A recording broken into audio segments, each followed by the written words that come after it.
Welcome back दोस्तों, bright stake में आपका स्वागत है। दोस्तों आज हम बात करने वाले हैं एक बहुत ही इंपॉर्टेंट आईपीओ के बारे में जो कि आज से ओपन होने जा रहा है। वो आईपीओ है गुजरात किडनी हॉस्पिटल का आईपीओ। अब ये जो आईपीओ है वो बेसिकली टोटली फ्रेश इशू है, यानी कि कंपनी इसमें कोई भी जो इसके अर्ली इन्वेस्टर हैं वो इसमें से सेल करके बाहर नहीं निकल रहे हैं। यानी कि पैसा जो भी कंपनी रेज कर रही है आपसे, हमसे और इंस्टीट्यूशन से, वो सारा पैसा कंपनी खुद के लिए यूज़ करने वाली है, यानी कि खुद के डेवलपमेंट में करेगी और जहाँ भी यूज़ करे वो हम डिस्कस में करेंगे कि कंपनी कहाँ यूज़ करने वाली है। तो यानी कि ये एक प्लस पॉइंट है। बट देखना हमें ये है इस वीडियो में कि क्या हमें इस आईपीओ से अगर हम बिड करने जाते हैं तो क्या लिस्टिंग गेन मिलेगा, या फिर अगर हम लॉन्ग टर्म के लिए 1 साल 2 साल के लिए छोड़ते हैं तो क्या वहाँ से पैसा हमारा डबल ट्रिपल हो सकता है, क्या पोटेंशियल है रिटर्न का। एवरीथिंग अपना इस वीडियो में डिस्कस करेंगे और वीडियो के एंड में आपको एक क्लियर पिक्चर मिल जाएगा कि एक्चुअली में हमें यहाँ से क्या रिटर्न मिल सकता है और क्या हमें बिड करना चाहिए या नहीं करना चाहिए। तो अगर आप हमारे चैनल पे नए हो और अभी तक ब्राइट स्टेक के चैनल को सब्सक्राइब नहीं किया है तो चैनल को सब्सक्राइब करें और बेल आइकन को प्रेस कर दें, ताकि फ्यूचर में कोई भी इंपॉर्टेंट वीडियो अगर हम अपने इस चैनल पे डालते हैं तो उसका नोटिफिकेशन आपको एट अ टाइम मिलता है और आप फिर सही टाइम पे सही डिसीजन लेके बढ़िया प्रॉफिट गेन कर सकते हो। ठीक है, चूँकि हम जो अपने चैनल पे जो भी चीज़ें आपको देते हैं ना, वो सोली जो है ना वो टोटली रिसर्च करके वीडियो डालते हैं। ठीक है, दूसरा चीज़ कि हम NISM सर्टिफाइड हैं और AMFI रजिस्टर्ड हैं, तो आपको जो भी चीज़ें देंगे नॉलेज वो बढ़िया ही देंगे। ठीक है, अगर आप स्लोली म्यूचुअल फंड स्टार्ट करना चाहते हो तो आप हमें कांटेक्ट कर सकते हो, हम आपको एक बेटर जो कि म्यूचुअल फंड्स हो सकता है वो आपको सजेस्ट कर सकते हैं। तो आते हैं अपने वीडियो पे बिना देर किए, क्योंकि वीडियो लंबा हो जाएगा, और डिस्कस करते हैं अपने इस आईपीओ को। तो सबसे पहले हम आप आते हैं ये आईपीओ पे। ये एक्चुअली में हमारा वेबसाइट है दोस्तों, ये जो ब्राइट स्टेक का यहाँ पे आप देख सकते हो brightstake.in, ये हमारा वेबसाइट है। यहाँ पे आप डेली बेसिस पे ना आपको आर्टिकल्स मिलते हैं, तो आप उन आर्टिकल्स को डेली बेसिस पे अगर चाहो तो पढ़ सकते हो, उसमें से कुछ ना कुछ नॉलेज एक्वायर कर सकते हो, क्योंकि जो आर्टिकल होता है ना वो बहुत इनरिच आर्टिकल होता है। हम थॉरोली डीप जाके डिस्कशन करते हैं और तब आके उसको हम आर्टिकल्स में पोस्ट करते हैं। तो अगर आप वीडियो अगर नहीं देख पा रहे हो तो आर्टिकल्स को टाइम अगर निकाल के पढ़ लोगे ना तो आपको एक क्लियर पिक्चर मिल जाएगा कुछ स्टॉक्स के बारे में, जहाँ पे आके आप इन्वेस्टमेंट कर सकते हो उसके बिहाफ पे, नॉलेज के बिहाफ पे। तो ये हमारा आज का जो ये आईपीओ है गुजरात किडनी आईपीओ, इसके बारे में हम डिस्कस करेंगे इस वीडियो में। सबसे पहले हम जानते हैं कि बेसिकली ये कंपनी करती क्या है।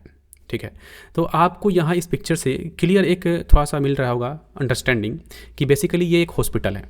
ठीक है, और ये टोटली जो हॉस्पिटल है, नाम से ही आपको समझ में आ रहा होगा कि गुजरात किडनी, यानी कि गुजरात बेस्ड हॉस्पिटल है। ठीक है, और यहाँ पे जो इनका जो मेन जो वर्क है वो है किडनी से रिलेटेड, ये क्या बोलते हैं, पेशेंट को ट्रीटमेंट करते हैं। ठीक है, अब मान के चलो कि इंडिया में कई ऐसे हॉस्पिटल, जैसे पारस हॉस्पिटल ले लो, बहुत बड़े बड़े हॉस्पिटल्स हैं। ठीक है, वो हॉस्पिटल पैन इंडिया में मतलब कि अपना बिजनेस कर रहे हैं। ठीक, अब ये जो कंपनी है एक्चुअली हॉस्पिटल है वो सिर्फ और सिर्फ गुजरात बेस्ड है। ठीक है, और गुजरात में इनका जो मेन जो है वो 4 हॉस्पिटल्स हैं। ठीक है, प्लस में 7 हॉस्पिटल्स हैं और 4 फार्मेसी हैं। ठीक है, इसी से इनका इनकम आता है। ठीक है, और इसमें 70% जो कंपनी को इनकम आता है ना वो बेसिकली किडनी से रिलेटेड ट्रीटमेंट से आता है, और बाकी बचे 25-23 जो आते हैं वो आप समझ लो तो CT स्कैन या फिर फार्मेसी, इनसे आता है। ठीक है, ये इनका टोटल मैंने आपको एक बिजनेस का थोड़ा सा बाइफर्केशन दिया है। ठीक है, अब ये जो आईपीओ होने वाला है मैंने आपको स्टार्टिंग में ही बताया, ये एक टोटली फ्रेश इशू है। अब फ्रेश इशू एक थोड़ा सा ना एक प्लस पॉइंट होता है किसी भी आईपीओ, मैंने आपको सही स्टार्टिंग से ही बताया है। क्यों? क्योंकि इसमें क्या होता है ना कि कोई भी जो पहले से जो अर्ली इन्वेस्टर हैं जिन्होंने इसमें इन्वेस्ट किया हुआ है वो कोई भी इसमें से ना बाहर नहीं निकलते हैं।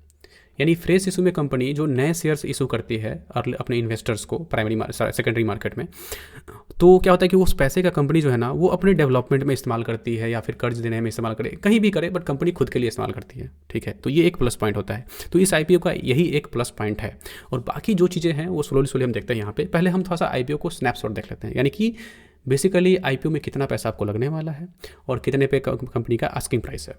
तो यहाँ पे अगर आप देखोगे नीचे आपको थोड़ा सा एक दिखेगा, यहाँ पे आप देखो टोटल जो है 250 करोड़ का ये आईपीओ है।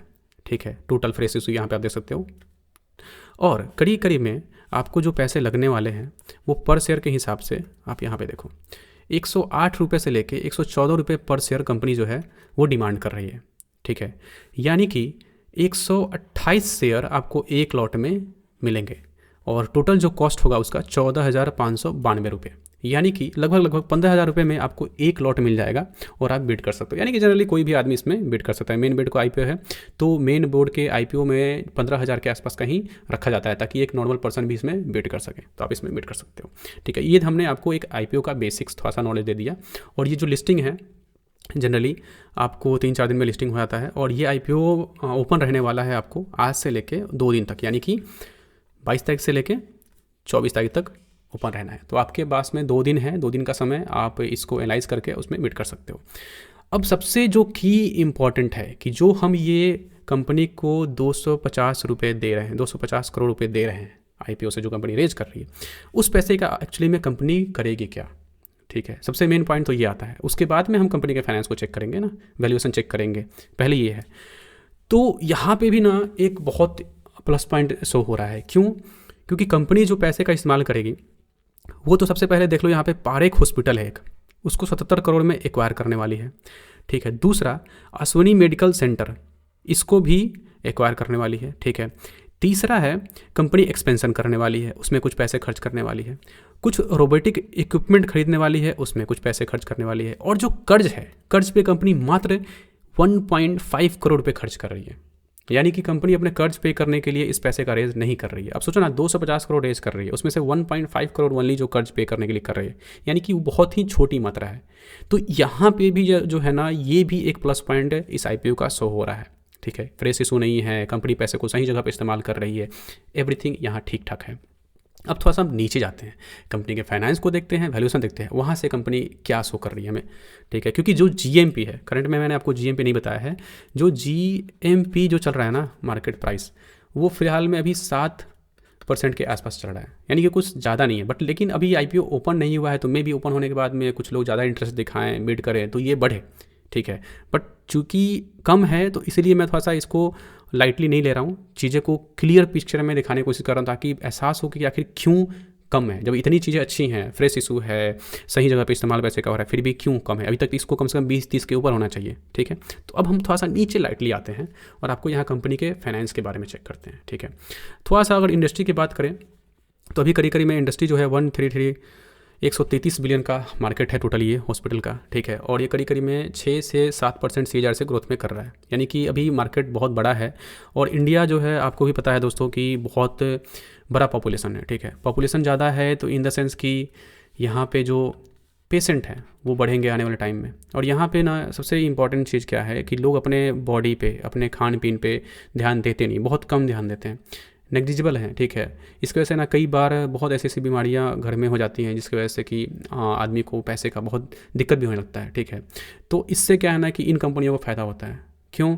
क्योंकि भैया जब पॉपुलेशन बढ़ेगा, बीमारियां बढ़ेगी, तो ऑब्वियसली बात है कहाँ जाओगे? हॉस्पिटल के पास जाओगे। हॉस्पिटल के पास जाओगे तो वहाँ पैसा बढ़ेगा, इन लोगों को पैसा आएगा, रेवेन्यू इनका जनरेट होगा, प्रॉफिट इनका जनरेट होगा, तो यहाँ से इनका ग्रोथ आने वाला है। बट करंट में जो है ना, ये अभी फ़िलहाल में गुजरात में ही सीमित हैं, अभी ये गुजरात से बाहर निकले नहीं हैं। और आपको ही पता है कि बहुत बड़े बड़े जो ऑलरेडी हॉस्पिटल चेन है ना, वो इंडिया में रन कर रहे हैं। ठीक है, तो अगर वो लोग रन कर रहे हैं तो आपको क्या लगता है कि उनके सामने ये जो कंपनी है टिक पाएगी? अभी करंट में जो सिनारियो है इनका, टिक पाएगी नहीं टिक पाएगी वो तो कह नहीं सकते, बट बहुत छोटी कंपनी है। ठीक है, तो उसके हिसाब से प्राइस जो ये मांग रहे हैं 112 करोड़, वो मुझे थोड़ा सा ज़्यादा लग रहा है। तो मैं यहाँ आपको रेवेन्यू दिखाता हूँ। अगर आप ये जो रेवेन्यू देख रहे हो ना, तो रेवेन्यू को यहाँ पे अगर आप देखो तो 34 करोड़ का जो आपको 2023 में जो ये रेवेन्यू दिख रहा है, ये 22 में लगभग ज़ीरो था। ठीक है, 23 में कंपनी ने थोड़ा सा बढ़िया मूव किया, उसके बाद में 24 में 41, उसके 25 में 40 और अभी हाफ ईयर में 27 करोड़। मैं बोली ठीक ठाक ग्रोथ है। प्रॉफिट में अगर भी देखो तो प्रॉफिट में बढ़िया 2 करोड़ के 3 करोड़ के आसपास में, 4 करोड़ 9 करोड़, मतलब एक्चुअली यहाँ पे देखो तो 23 से 24 के बीच में लगभग ट्रिपल जो है वो प्रॉफिट हो चुका है। तो ठीक है, कंपनी रेवेन्यू भी अच्छा दे रही है, कंपनी प्रॉफिट भी दे रही है। ROE देखो तो यहाँ पे अभी कंपनी का ROC जो है, ROE रिटर्न ऑन इक्विटी चल रहा था 15 के आसपास में, फिर 30 हुआ, अभी भी 30 करंट में है। तो 20 से ऊपर अगर ROE है तो बढ़िया है, उसको आप बढ़िया लेके चलो, रिटर्न अच्छा है। ROC की बात करो तो वो भी 30 के आसपास में है, थोड़ा सा गिरा है 25 से ऊपर है तो ठीक है, ये भी ठीक है। बट जो सबसे जो इम्पोर्टेंट है यहाँ पे फाइनेंस में, कंपनी का डेट, वो भी देखना है कि कंपनी के पास में डेट कितना है। कंपनी रेवेन्यू जनरेट कर रही है, प्रॉफिट जनरेट कर रही है, और मान लो कि डेट बढ़ते जा रहा है, तो फिर क्या कंपनी अपने डेट को मैनेज कर पाएगी? अब तो यहाँ पे हम डेट को देखते हैं। डेट अगर देखोगे आप तो 3.4 करोड़ का डेट था, जो कि बढ़ के 4.2 करोड़ हाफ ईयर में अभी हुआ है। ठीक है, तो ये कुछ ज़्यादा नहीं है, ठीक ठाक है, मैनेजेबल है। क्यों? क्योंकि डेट टू इक्विटी अगर आप देखोगे ना तो करीब करीब में 0.19 है। हमने आपको क्या बताया, डेट टू इक्विटी अगर 1 से नीचे है तो समझो कि कंपनी स्टेबल है, डेट पे कर लेगी। अगर 1 से ऊपर है तो ज़्यादा है, और ये 0.19 है, बहुत कम है, कोई ज़्यादा नहीं है। तो यहाँ तक कंपनी फाइनेंशियली भी स्ट्रांग है, कंपनी पैसे का भी सही जगह इस्तेमाल कर रही है, कंपनी फ्रेश इशू भी लेके आ रही है। देखिए तीनों पॉइंट अगर कवर करें अभी तक हम, तो सब में कंपनी अभी तक तो अच्छी है। तो दिक्कत कहाँ पे है? बात ये आ रही है ना कि भाई दिक्कत कहाँ पे है? दिक्कत यह है कंपटीशन पहले तो काफ़ी हाई है, और कंपनी जो है वो एक राज्य तक सीमित है। और दूसरा सबसे जो इम्पोर्टेंट पॉइंट है ना, वो है कंपनी का पी रेशियो। अब कंपनी के वैल्यूएशन की बात करो तो जो आस्किंग प्राइस है 114 रुपये, अगर मैं इसी पे लूँ तो कंपनी का करीब करीब में पी जो होता है ना करंट में, ठीक है, वो 60 के आसपास में जा रहा है। ठीक है, 60x। अब सोचो कि मैंने क्या बताया है कि कभी भी हमको ऐसी कंपनी में इन्वेस्ट करना है जिस कंपनी का पी जो है ना वो करीब करीब में 30 के नीचे होना चाहिए। ठीक है, अब 30 के अगर नीचे नहीं है तो हम उसमें बिड नहीं करते हैं या फिर इन्वेस्ट नहीं करते हैं। तो ऐसी स्थिति में हम यहाँ पे बिड करने के लायक तो भी है नहीं, पहली चीज़ तो। ठीक है, तो इसलिए इसी की वजह से ना मुझे लगा कि यहाँ पे जो GMP है इनका काफ़ी कम है। क्यों? क्योंकि जो पी है वो काफ़ी हाई है। अब अगर मैं इसका कंपैरिजन करूं अदर कंपनियों के मुकाबले में, जो कंपनियां ऑलरेडी लिस्टेड है, जो हॉस्पिटल ऑलरेडी लिस्टेड है, तो वहाँ पे आप देखो उनका, जैसे कि यथार्थ हॉस्पिटल जो है उसका 28 पी चल रहा है। ठीक है, GPT जो हॉस्पिटल है उसका 23 पी चल रहा है। तो मतलब लगभग जो कंपनियाँ ऑलरेडी हैं उनसे इनसे कम से कम आधा पी पे है। तो यहीं पे ना एक जो है ना बहुत निगेटिव पॉइंट है, क्योंकि कंपनी पी का मतलब क्या होता है? कंपनी आपसे पैसा इतना मांग रही है जितना उसका अर्निंग है उसके कितना गुना मांग रही है।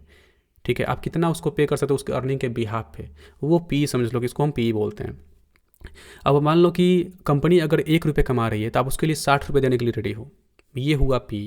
ठीक है, तो आप सोचो कि कोई भी आदमी, कोई इतना तो भी इंसान जो है ना वो बुर्बक नहीं है कि वैसी जगह में इन्वेस्टमेंट करेगा जहाँ पे कि वो आपको 1 रुपये कमा के देगी और आप उसको 60 रुपये दे दोगे। पॉसिबल नहीं है। ये कंडीशन तब होता है ना जब उस कंपनी का मोनोपोली है, जब वो कंपनी कोई ऐसी कंपनी है जो कि मार्केट में मतलब कि भूचाल लाने वाली है। ठीक है, एक नया कुछ लेके आ रही है, इन्वेटिव लेके आ रही है, वैसी कंपनियों का पी उतना हाई होता है। ठीक है, ऐसी कंपनी का नहीं जो कि रीजनेबल कंपनी है, कंपटीशन काफ़ी हाई है, बहुत बड़े बड़े ऑलरेडी हॉस्पिटल्स हैं, वैसी कंपनी नहीं। तो इसी की वजह से यहाँ पे जो है ना GMP कंपनी का काफ़ी कम शो हो रहा है, और इसी की वजह से मुझे लग रहा है कि जो लिस्टिंग है ना वो उतना हाई होने वाला नहीं है, मे बी डिस्काउंट पे लिस्टिंग हो जाए। ठीक है, तो यही टोटल जो इस IPO का जो सारांश है यही है कि जो IPO है बढ़िया है, कंपनी बढ़िया है, सब चीज़ बढ़िया है, रेवेन्यू बढ़िया है, एवरीथिंग बढ़िया है। 2 पॉइंट इसके नेगेटिव है, वो है रीजनेबल है। अभी क्या बोलते हैं, अभी एक जनरल गुजरात में फैला हुआ है, गुजरात से बाहर नहीं है, यानी कि एक रीजन में फैला हुआ है। दूसरा चीज़ है कि इसका पी काफ़ी हाई है, तो उसमें भी निगेटिव पॉइंट है। ये दो निगेटिव पॉइंट है जिसकी वजह से ही पी जो है अभी काफ़ी GMP जो है काफ़ी लो हो रहा है, हमें दिखा रहा है। और मे भी लिस्टिंग जो है ना वो कम पे लिस्टिंग हो, मे बी 5% 6% पर लिस्टिंग हो, या फिर डिस्काउंट पे लिस्टिंग हो जाए, ऐसा हो सकता है। तो अब आपको देखना है कि आपको क्या करना है, बिड करना है नहीं करना है। इसके भी पे आपको लगता है कि थोड़ा सा आप रिस्क ले सकते हो तो आप जा सकते हो थोड़ा सा लिस्टिंग गेन के लिए। अगर आप रिस्क नहीं ले सकते हो तो थोड़ा सा इसको स्किप कर सकते हो। मैं अगर मुझे करना हो तो मैं तो जनरली इसको स्किप करूँगा। क्यों? क्योंकि मैंने आपको हमेशा बताया हुआ है ना कि मैं 30 के ऊपर में कभी तो जाता ही नहीं हूँ। ठीक है, 30 के ऊपर में पी अगर 30 के ऊपर है तो मैं उसी कंडीशन में जाऊँगा जब कंपनी मोनोपोली वाली होगी, कंपनी डिस्ट्रप्टिव होगी, तब। ऐसी मैं नहीं जाता हूँ। और ये ना ही डिस्ट्रप्टिव कंपनी है और ना ही मोनोपोली कंपनी है, तो मैं उसके लिए क्यों 60 का पी का पे करने जाऊँगा? कभी नहीं। इसलिए मैं इसको स्किप कर सकता हूँ। बाकी आप देख लो, आपको मेरा काम था सिर्फ और सिर्फ नॉलेज देना। मैंने आपको हमेशा बताया है कि हमारा जो ब्राइटेस्ट टेक का प्लेटफॉर्म है वो जनरली सिर्फ और सिर्फ एजुकेशनल पर्पस के लिए है। ठीक है, हम सिर्फ आपको एजुकेट करते हैं। ठीक है, हमारा कोई ऐसा नहीं है कि हम आपको इन्वेस्टमेंट का एडवाइस दे पाएँ या फिर आपको कोई टाइमलीनेस, एक्यूरेसी या प्रॉफिटेबिलिटी की गारंटी दें। जो भी चीज़ें हम यहाँ आपको ब्राइटेस्ट टेक के यूट्यूब चैनल से या भी कहीं से भी शो होगी ना, वो सिर्फ और सिर्फ एक नॉलेज बिहाफ पे है। तो आपको जो भी नॉलेज लेना है नॉलेज लीजिए, अपने आप को बिल्डअप कीजिए, उसके बिहाफ में आप अपने जो आपके इन्वेस्टमेंट एडवाइज़र हैं उनसे सलाह लेके तब इन्वेस्टमेंट कीजिए। क्यों? क्योंकि मार्केट में सबसे जो की पॉइंट है क्या होता है, वो पैसा लगता है आपका। तो पैसे को सिक्योर करना बहुत इंपॉर्टेंट है। किसी के कहने पे कहीं इन्वेस्टमेंट कर दिया, किसी के कहने पे कहीं बोलने पे इन्वेस्टमेंट कर दिया, उससे चांसेस होता है कि रिस्क बढ़ता है कि पैसे लॉस होने का। ठीक है, तो आप नॉलेज हर एक जगह से लो, यूट्यूब से लो, इंस्टाग्राम हर जगह से लो, बट डिसीजन जो है ना आपका खुद का होना चाहिए। आपके फाइनेंशियल एडवाइजर के साथ में एडवाइस लेके होना चाहिए।